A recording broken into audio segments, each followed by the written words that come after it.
SLBC టన్నెల్లో rescue operation కొనసాగుతోంది. SLBC tunnel నుంచి ఒక మృతదేహం అధికారులు వెలికితీశారు. మిగిలిన 7 కోసం గాలింపు కొనసాగుతోంది. మృతుడు టీబీఎం ఆపరేటర్ గురుప్రీత్ సింగ్ అధికారులు గుర్తించారు. గురుప్రీత్ సింగ్ మృతదేహం ఇప్పటికే పంజాబ్ తరలించారు. గురుప్రీత్ మృతి పట్ల సీఎం రేవంత్, మంత్రి ఉత్తమ్ సంతాపం తెలిపారు. మృతుడి కుటుంబానికి 25 లక్షల పరిహారం ప్రభుత్వం ప్రకటించింది. తాజా సమాచారం ఇచ్చేందుకు మా కరెస్పాండెంట్ హరిశంకర్ జనతారు. హరిశంకర్, మిగిలిన వారి ఆచూకీ తెలిసిన ప్రయత్నం ఎంతవరకు వచ్చింది, ఇంకా ఎంత సమయం పట్టొచ్చని అక్కడ అధికారులు చెబుతున్నారు?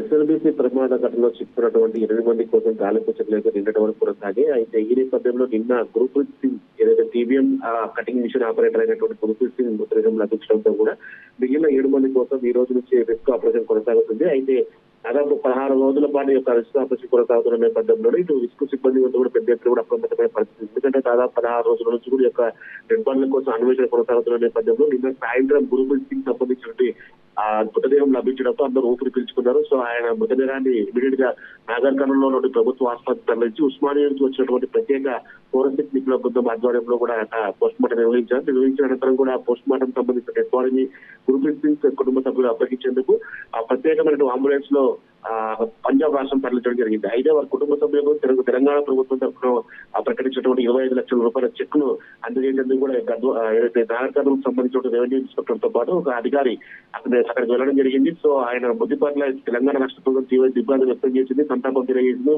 రాష్ట్ర ముఖ్యమంత్రి రేవంత్ రెడ్డితో పాటు అదేవిధంగా ఉత్తమ్ కుమార్ రెడ్డి, అదేవిధంగా జిల్లాకు సంబంధించిన మంత్రి జూపల్లి కృష్ణారావు కూడా సంతాపం తెలియజేసిన పరిస్థితి. మిగిలిన 7 మంది కోసం అయితే ఆ గాలింపు చర్యలు కొనసాగుతున్నాయి. అయితే ఈ రోజు మధ్యాహ్నం వరకు పూర్తి స్థాయిలో కూడా అప్డేట్ అందే అవకాశం ఉంది. ఎందుకంటే నిన్న 2వ డెడ్ బాడీ కూడా దొరికింది అనే సమాచారం అందుతున్న నేపథ్యంలో రాత్రంతా కూడా గాలింపు చర్యలు చేపట్టారు. అయితే ఈ రోజు ఉదయం మొదటి షిఫ్ట్ లో వెళ్ళినటువంటి రెస్క్యూ సిబ్బంది అంతా కూడా మరో డెడ్ బాడీ కోసం మీద గాలింపు చర్యలు చేపడుతున్నారు. చూడాలి మరి సాయంత్రం వరకు కీలకమైన అప్డేట్ అందే అవకాశం అయితే కనిపిస్తున్నాయి. Satish, right, thank you Harishankar.